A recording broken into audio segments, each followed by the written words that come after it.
You're listening to Reddit Tales.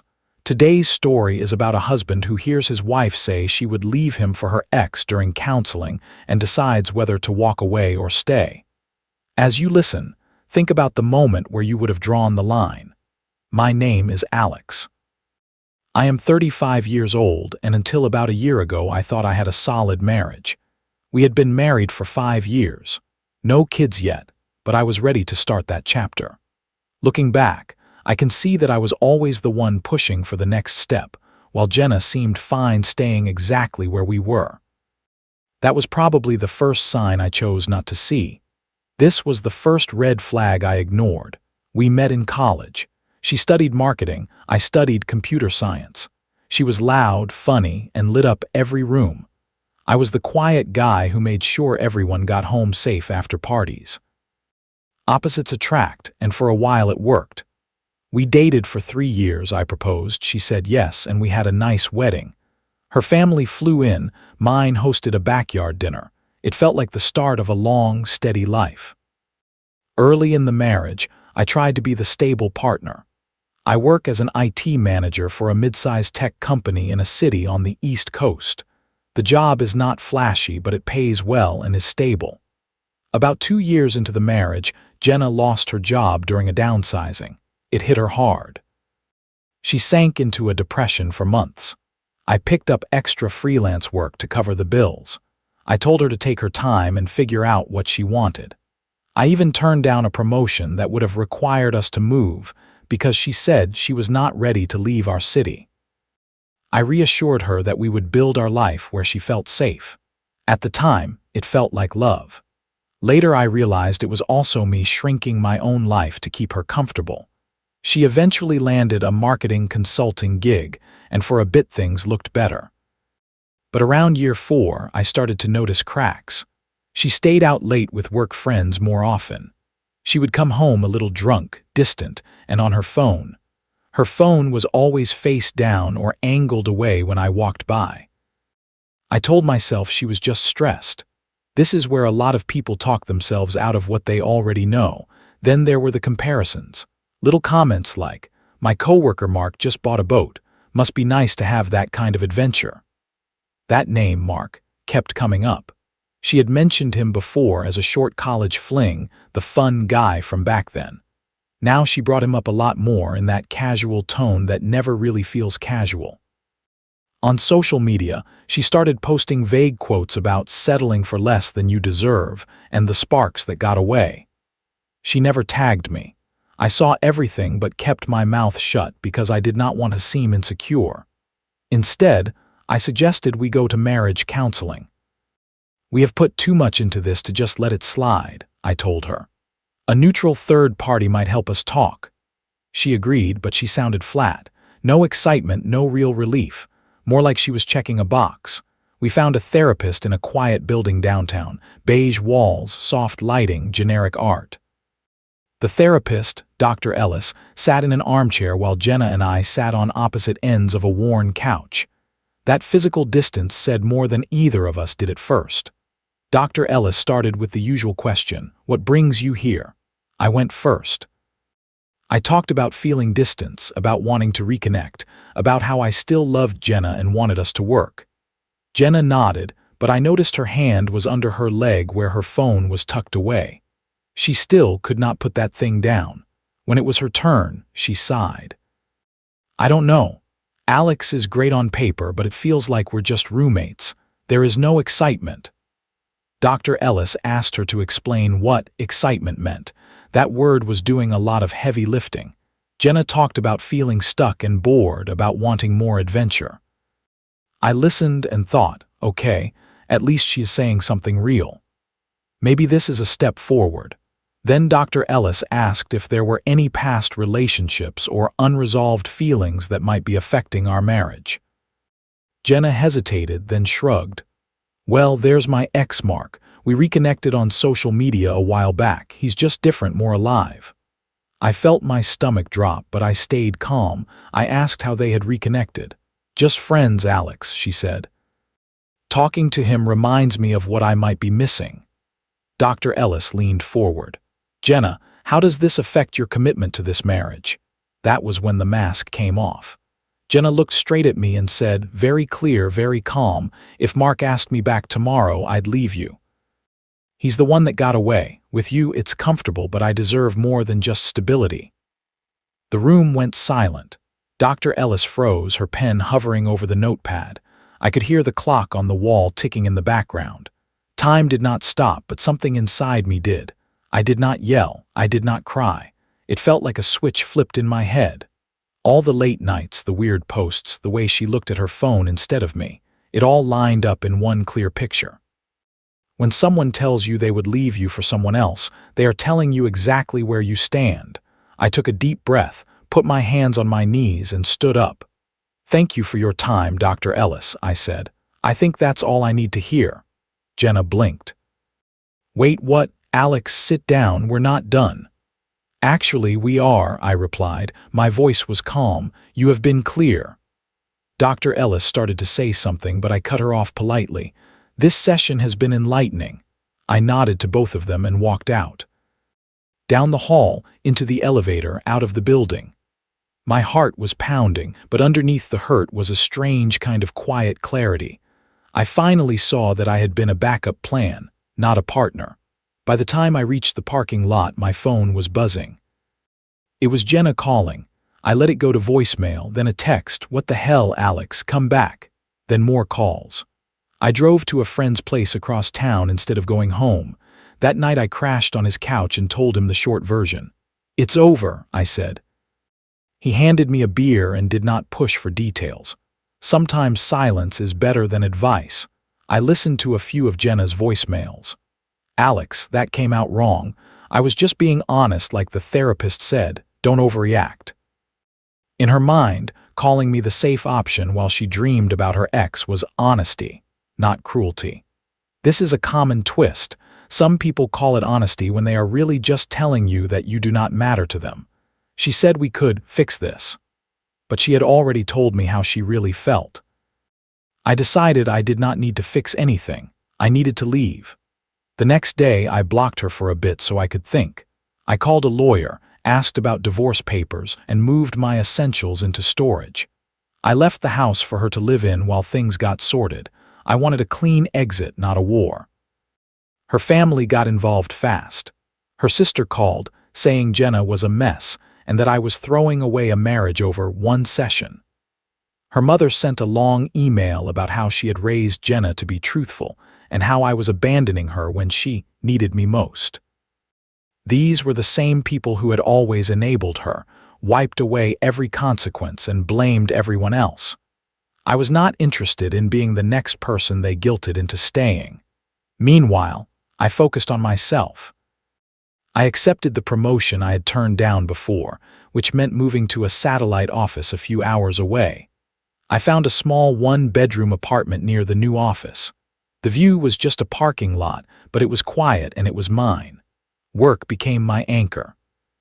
I threw myself into managing my new team and picked up my old freelance cybersecurity gigs on weekends.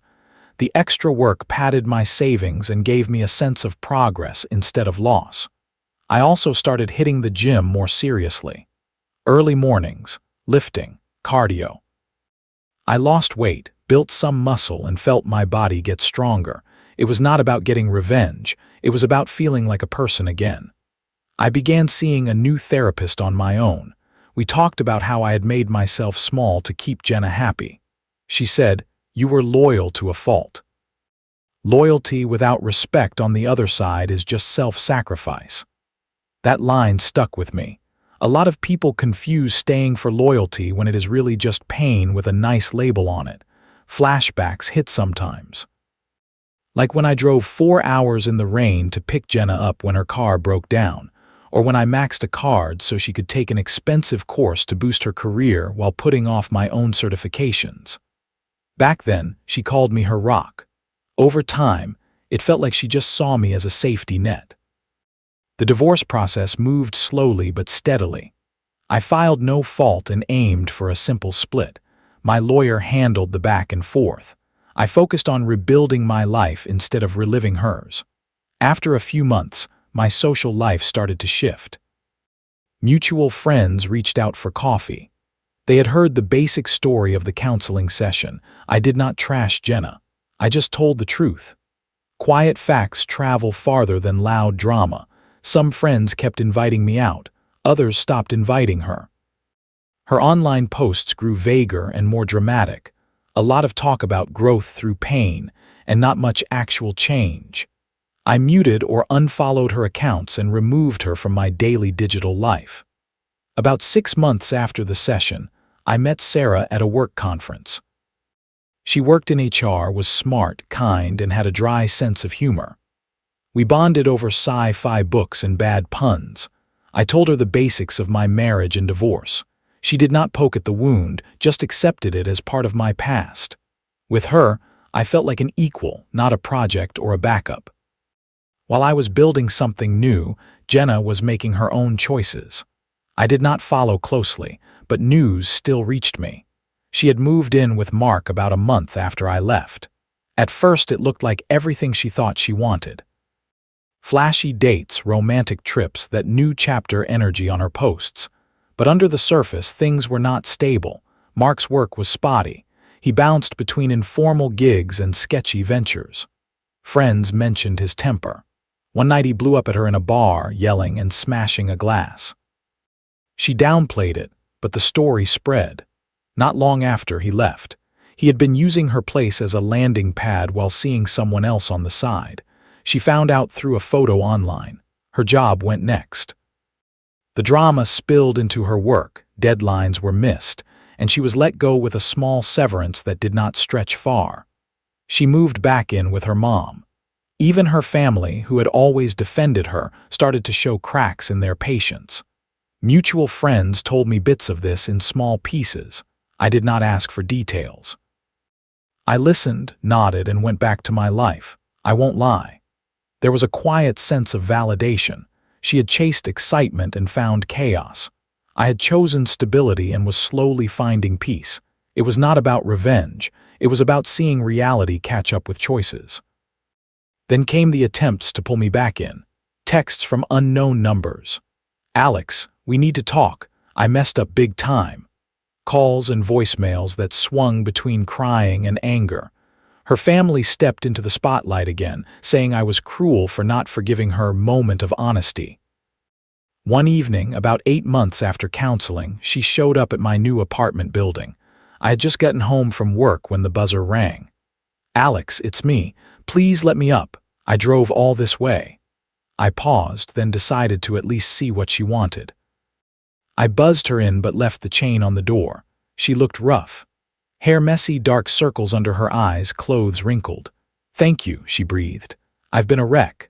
Mark was abusive and took everything. I lost my job. I'm staying with my mom. It's awful." She reached for my hand through the crack. I stepped back. "What do you want, Jenna?" I asked. "I want us back," she said. "That counseling thing, I was stupid and pressured to be honest, but it wasn't real. You're the stable one, the good one. We can start over, therapy for real this time. I'll change." "You said if Mark asked, you would leave me," I replied. "And then you basically did. You chased excitement and left me as the backup." "That was hypothetical," she insisted. "You drove me away with your boring life. No passion, no risks. But now I see stability matters. Please, Alex, I'm desperate." Her words twisted the story, so I was at fault for her choice. This is what happens when someone refuses to own their actions. They try to hand the blame back to you like a gift you never asked for. "This is not about passion," I said. "It's about respect. You did not have it for me then, and I do not have time for this now." Her face hardened. "So that's it. You're just done. After everything I put up with, your safe job, your safe choices, you're heartless, walking out like a coward." I closed the door while she was mid-rant and locked it. "Goodbye, Jenna," I said through the door. I blocked that number and moved on. Her family tried again later. Her sister called, saying Jenna was not eating and that I should suck it up and take her back. Her mom sent another email asking what kind of man leaves a woman in need. I did not respond. Sometimes silence is the only boundary people will take seriously. By then, my life was in a much better place. My promotion was going well. My side gigs were steady. Things with Sarah were serious and healthy. Jenna's chaos felt far away, like a storm I had already driven out of. The final chapter came at our mutual friend Tom's wedding about 9 months after the counseling session. It was a small outdoor event in a park. I went with Sarah as my plus one. I saw Jenna across the lawn. She looked out of place. Dress a bit too tight, makeup heavy, like she was trying to paint over everything she had been through. At the reception, she cornered me by the buffet while Sarah was talking with friends. "Alex," she said, voice low, "didn't expect you here. You look good, successful." "It's Tom's day," I said. "Let's keep it civil." She stepped closer. "Please hear me out. I've changed. I'm in real therapy now. Mark destroyed me, but it woke me up. I see what I lost. You are my life. We can rebuild. I'll do anything." Her eyes flicked to Sarah, who was laughing nearby in a simple sundress, relaxed and kind. The contrast between them was sharp. "Who is she?" Jenna asked. "Some rebound." "That's Sarah," I answered. "We are happy, and as for us, that ship sailed. You made your choice, I made mine. You are not part of my life anymore." "Irrelevant," she repeated like the word stung. "After 5 years, that's what I am to you. You're cold. I thought you were better than this, dumping me when I'm down." "You left first," I said. "Whether you call it hypothetical or not, you made it clear where I stood. I have built something real now. That is the truth."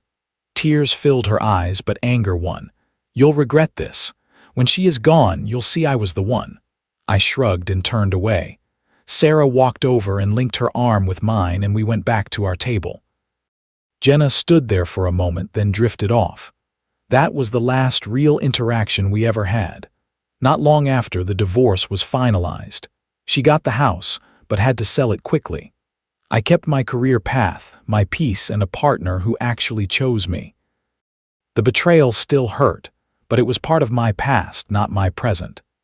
If you are in a similar place, where someone tells you you are second choice, remember this: you do not have to stay and prove them wrong.